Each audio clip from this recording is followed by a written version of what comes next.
AI,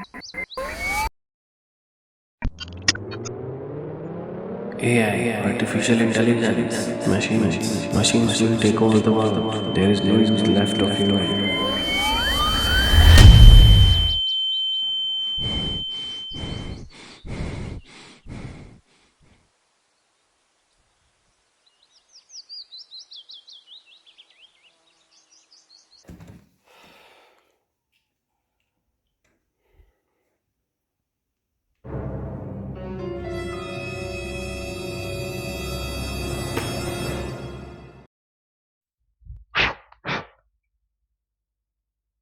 क्या? Obviously cover था। Phone थोड़ी फेंकने वाला हूँ वीडियो के लिए मैं। तो आपने अगर कुछ टाइम से अगर नोटिस किया होगा तो चारों तरफ यही सुनने में आ रहा होगा, AI, artificial intelligence, machine learning. तो क्या लगता है ये सिर्फ अभी आया है कुछ टाइम से या कुछ सालों से?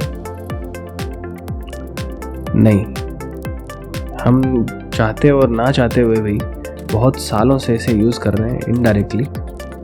सो the point is it is everywhere. So the first question is what is AI?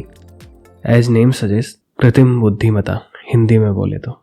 और अगर मैं अपनी सीधी भाषा में आपको समझाऊं तो मशीनों में इस कैपेबिलिटी को डालना कि वो ना कि सिर्फ अपनी तरह डिसीजन ले सके इंसानों की तरह, मेरी तरह, बल्कि हमारे जैसे इमोशंस और साथ ही क्रिटिकल प्रॉब्लम्स का सॉल्यूशन, जैसे कि कहाँ क्या गलत है क्या नहीं है, ये सब चीज़ें डालना। कुल मिला के हमें मिमिक करना है इंसानों को, that is artificial intelligence. So the next question is AI dangerous? If it is, then a new question arises, how? So let's talk. So AI consists of many things, मतलब बहुत सारे कंपोनेंट्स हैं इसके। तो सबसे पहला कंपोनेंट्स है machine learning. जैसे कि नाम से पता लग रहा होगा आपको कि मशीन को सिखाना, मतलब, और मशीन सीखेगी कैसे कि पुराने जो भी बिहेवियर हैं जो इंसानों के, जो पुराना डेटा पड़ा है बहुत ही बड़ी मात्रा में, उस डेटा को प्रोसेस करके जो प्रीवियस डिसीजन लिए गए हैं उनके ध्यान में रखते हुए आगे क्या करना है मशीन को, वो चीज़ें डिसाइड करना, that is machine learning. Second is deep learning और we can say neural network. लेकिन यहाँ पे आर्टिफिशियल लग जाता है। कैसे? Does that ring a bell? अगर नहीं तो न्यूरल नेटवर्क हमारे ब्रेन में होता है। अगर आपने कभी गलती से ना भी देखा हो इधर उधर, अगर ब्रेन की अंदर की जो डिज़ाइनिंग है, एज यू कैन सी, हमारे ब्रेन में इंडिविजुअल न्यूरल यूनिट्स होती है जो कि आपस में कनेक्टेड होती है। जब भी कोई चीज़ हमें डिसीजन लेनी होती है तो इन्हीं के थ्रू प्रोसेस होके आती है। वैसे ही आर्टिफिशियल न्यूरल नेटवर्क में a large number of nodes आपस में कनेक्टेड होती हैं और वी कैन से ए नंबर ऑफ एल्गोरिदम्स होते हैं जो कि किसी डेटा सेट में रिलेशन को फाइंड करके प्रोसेस करते हैं, बिल्कुल जैसे ह्यूमन ब्रेन ऑपरेट करता है। फॉर एग्जाम्पल, अगर हम गूगल लेंस में एक फ़ोटो इनपुट के तौर पर डालें, देन रिजल्ट्स में हमें ये सिमिलर इमेज दिखाता है। ये कैसे दिखाता है? ये उन इमेजेस में जो पर्टिकुलर जो पैटर्न है वो फाइंड करके। Third part is natural language processing. जैसा कि नाम से पता चल रहा है, नेचुरल लैंग्वेज प्रोसेसिंग मतलब अपने इंसानों की जो बोलने की जो लैंग्वेज है, जैसे फॉर एग्जांपल हिंदी, बांग्ला, गुजराती, पंजाबी। और अगर आपको इसका एग्जांपल जानना है तो गूगल ट्रांसलेट या फिर गूगल असिस्टेंट हुआ, एलेक्सा हुआ, सीरी हुआ। हम क्या करते हैं, अपनी लैंग्वेज में बोलते हैं और मशीन क्या करती है, उसको ब्रेक डाउन करती है अपने इंस्ट्रक्शंस में, देन इट प्रोसेस और हमें वापस अपने को रिजल्ट मिलता है। That is natural language processing. And again one more part is robotics. Basically robotics branch में इंक्लूड आता है robots banana, in other words physical task को करने के लिए AI का यूज़ करना। फॉर एग्जांपल, आपने सोफिया AI रोबोट के बारे में सुना होगा ज़रूर, और साथ ही बोस्टन डायनामिक्स के स्पॉट के बारे में भी, जिसकी Xiaomi वालों ने कॉपी बना डाली। सो AI डेंजरस हो सकती है या नहीं हो सकती है, ये बात का टॉपिक है, लेकिन इसके फ़ायदे तो बहुत हैं। So here are some points in which it is helping us और it can help us. So the first is, आपने नाम सुना होगा ChatGPT। कौन नहीं जानता जिसको। लोगों ने तो पूरी की पूरी वेबसाइट्स बना डाली इसके अंदर, और वो भी बिना एक कोडिंग के, और बहुत सारे आइडियाज़। इनफैक्ट मैं मेरा बताऊं तो मैंने कुछ यूट्यूब वीडियो के जो मेरे पुराने जो टाइटल्स हैं वो मैंने इसी से इंस्पायर्ड होके लिए हैं। और इसका भी आपने नाम सुना होगा, मिड जर्नी, जो इमेज प्रोसेसिंग एआई है। काफ़ी इमेज जनरेट किए होंगे सबने, मैंने भी की है। ये अलग बात है कि ये अपने इंसानों के हाथों में गड़बड़ कर रहा है, क्योंकि ये अपने हाथों को प्रोसेस कर नहीं पा रहा है सही से, कि अपना हाथ यहाँ से ऐसे मुड़ता है, ये अपनी हाथों की जो डायनामिक्स है उनको समझ नहीं पा रहा है, जो फिज़िक्स है। तो आपने नोटिस किया होगा, कहीं आपके हाथों में 5 उंगलियां आ रही है, कहीं में 6 उंगलियां, कहीं में 8 उंगलियां, और आप देख ही पा रहे हैं स्क्रीन पे। तो ये भी काम कैसे कर रही है? ये भी पहले से स्टोर्ड जो इंटरनेट पे इमेजेस है और उन्हीं को प्रोसेस करके ही तो कर रही है। अनदर यूजेस इज टेस्ला की सेल्फ ड्राइविंग कार, या दूसरी कंपनीज़ की भी, जो कि हालांकि अभी उतनी अच्छी डेवलप नहीं हुई है, उसको काफ़ी वक्त लगेगा। बट द पॉइंट इज़ वो भी एआई पे डिपेंडेंट है। So it is called limited memory AI.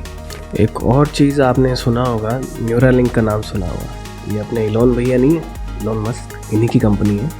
तो न्यूरालिंक की एक ब्रेन चिप है जो क्या करेगी, जो अपने ब्रेन से इंटीग्रेट होके जो लोग सुन नहीं पाते या बोल नहीं पाते उनको टेक्स्ट और स्पीच के माध्यम से बोलने की, या फिर अपने जो एक्सप्रेशंस हैं वो एक्सप्रेस करने की एबिलिटी ये दे देगी। और अगर अच्छा सब कुछ चला तो डेफिनेटली ये फ्यूचर में सारी जो फिज़िकल डिसेबिलिटीज़ हैं उनको भी हटाने में कारगर रहेगी। एआई आपके कीबोर्ड ऐप में भी है। आप एंड्रॉयड फ़ोन जो यूज़ कर रहे हैं, आपने स्विफ्ट की का नाम सुना होगा, या कोई और कीबोर्ड अगर आप यूज़ कर रहे हैं, तो ये कहाँ से सीखता है?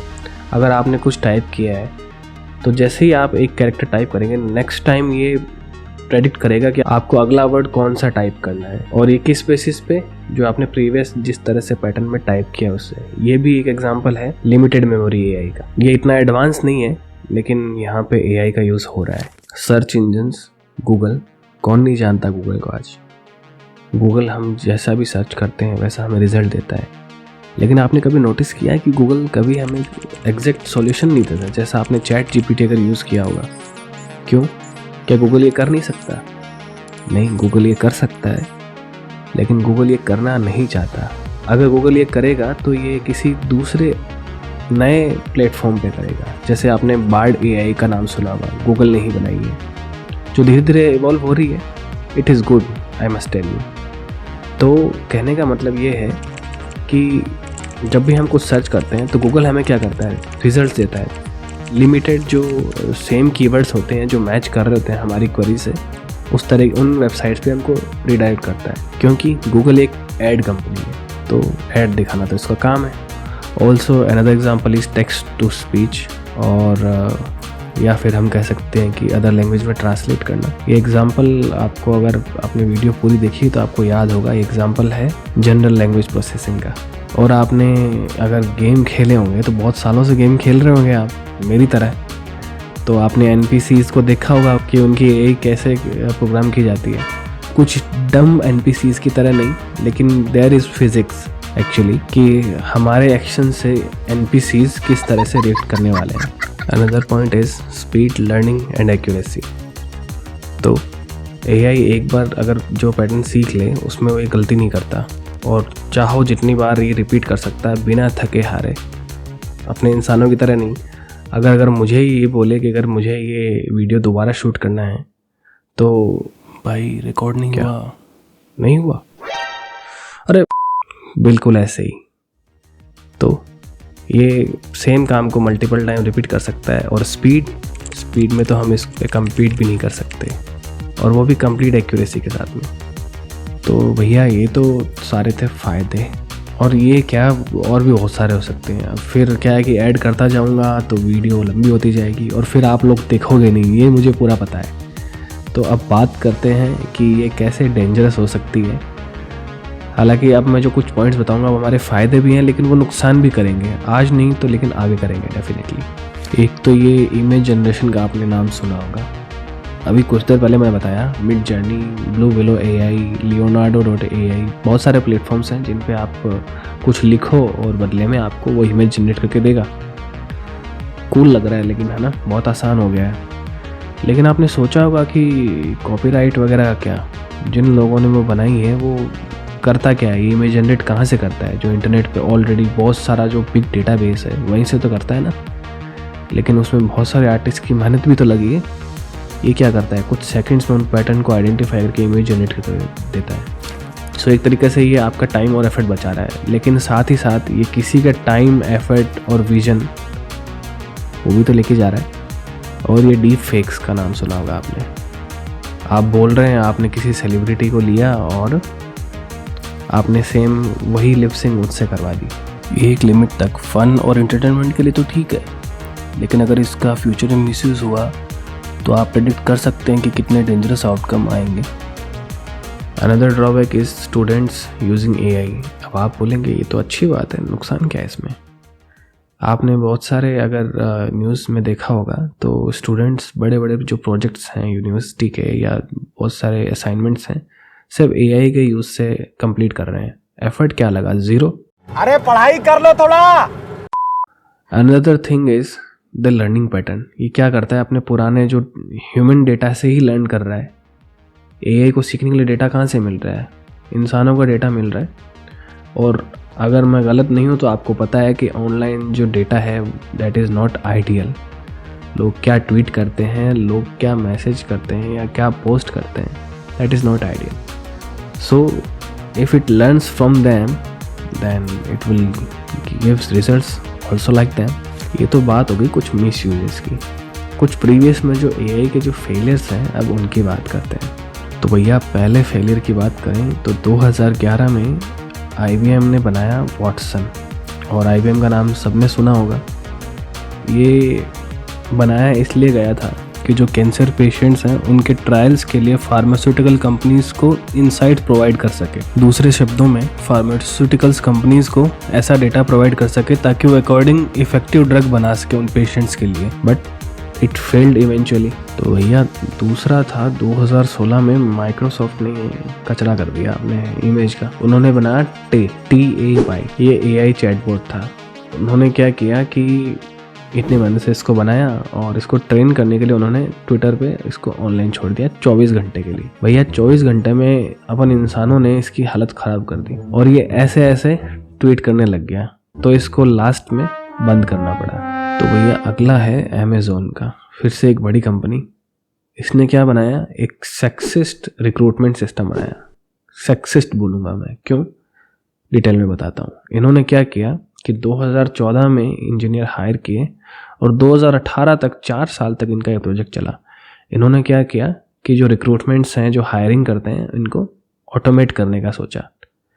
बट हुआ क्या, जब उन्होंने उस सॉफ्टवेयर के थ्रू जो भी रेज़्यूमेज आए हुए थे, एप्लीकेशन आई हुई थी, उनको फ़िल्टर किया, तो हुआ क्या कि उसने एक भी फीमेल जो कैंडिडेट है उनको सेलेक्ट नहीं किया। और इस AI ने सीखा कहाँ से, अमेज़ॉन के ही पुराने डेटा में, कि उसने क्या देखा कि अमेज़ॉन के पुराने डेटा में कि ज़्यादातर जो हायरिंग्स हैं वो मेल को कर रहे हैं वो। तो इसने भी यही सोचा है कि मेल जो हैं वो ज़्यादा बढ़िया काम करते हैं और वो प्रोडक्टिविटी ज़्यादा दिलाएंगे। तो इसने एक भी जो फीमेल जो एप्लीकेशन थी वो एक्सेप्ट नहीं की थी।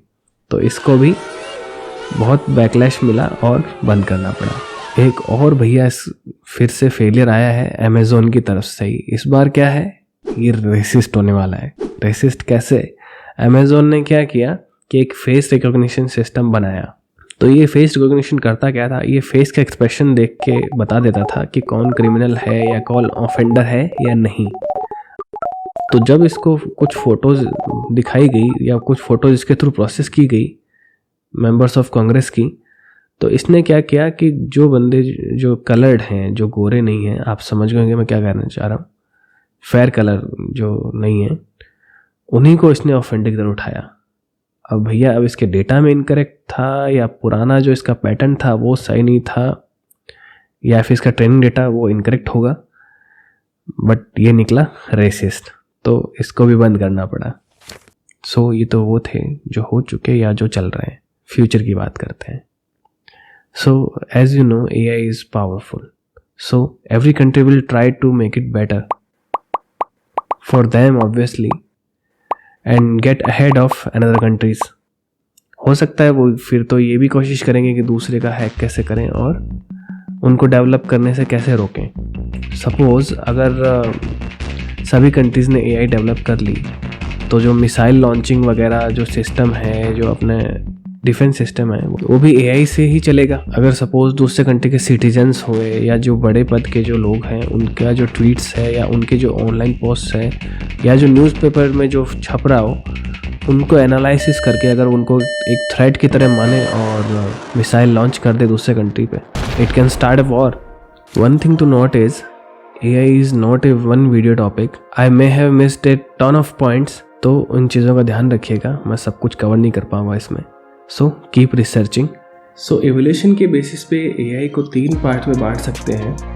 आर्टिफिशियल नैरो इंटेलिजेंस, जैसे कि नाम से पता चल रहा है, ये बेसिक फंक्शनैलिटी लेके आएगी। और सेकंड आती है आर्टिफिशियल जनरल इंटेलिजेंस, ये ह्यूमंस के बराबर बिल्कुल काम कर पाएगी, उनकी जैसे सोचना, डिसीजन लेना वगैरह। और third one is dangerous, at least सुनने में तो लग रहा है, आर्टिफिशियल सुपर इंटेलिजेंस, जो कि ह्यूमंस की एबिलिटीज़ को सरपास कर देगी और ये खुद से डिसीजन लेने में, सोचने में स्मार्ट होगी काफ़ी। तो ऐसा आपने मूवी में देखा होगा, हाइपोथेटिकल सिचुएशन, जैसे AI यूनाइटेड हो गई एंड सब ह्यूमंस को टेक ओवर कर लिया, दुनिया खतरे में है। ये जो आर्टिफिशियल सुपर इंटेलिजेंस है, इसको लेके बहुत सारे साइंटिस्ट ने इसको इंसानों के लिए खतरा बताया था, इंक्लूडिंग स्टीफन हॉकिंग्स। और उन्होंने कहा भी था, the development of full artificial intelligence could spell the end of the human race. It would take off on its own and redesign itself at an ever increasing rate. Humans who are limited by slow biological evolution couldn't compete and would be superseded। कहने का मतलब ये है कि machines तो खुद को replicate कर पाएगी और बहुत ही एक्सपोनेंशियल रेट में, लेकिन जो ह्यूमंस की जो ग्रोथ है या जो पॉपुलेशन बढ़ती है वो बायोलॉजिकली स्लो है, तो हम कभी भी क्वांटिटी में उनसे कम्पीट नहीं कर पाएंगे। जहाँ तक बात करें तो ये सिचुएशन होने के चांसेस तो पूरे हैं, लेकिन जब तक ये अगर इतना इसका डेवलपमेंट होगा, तब तक जो लोग ये वीडियो देख रहे हैं और जो लोग ये वीडियो शूट कर रहे हैं, वो अपना जीवन चक्र पूरा कर चुके होंगे। सो आई गेस इट्स ओके। और जीवन चक्र से याद आया, अपने इस जीवन चक्र में एक अच्छा काम, एक नहीं एक्चुअली 3 अच्छे काम कर दो। Like, share, subscribe. I will see you in next one.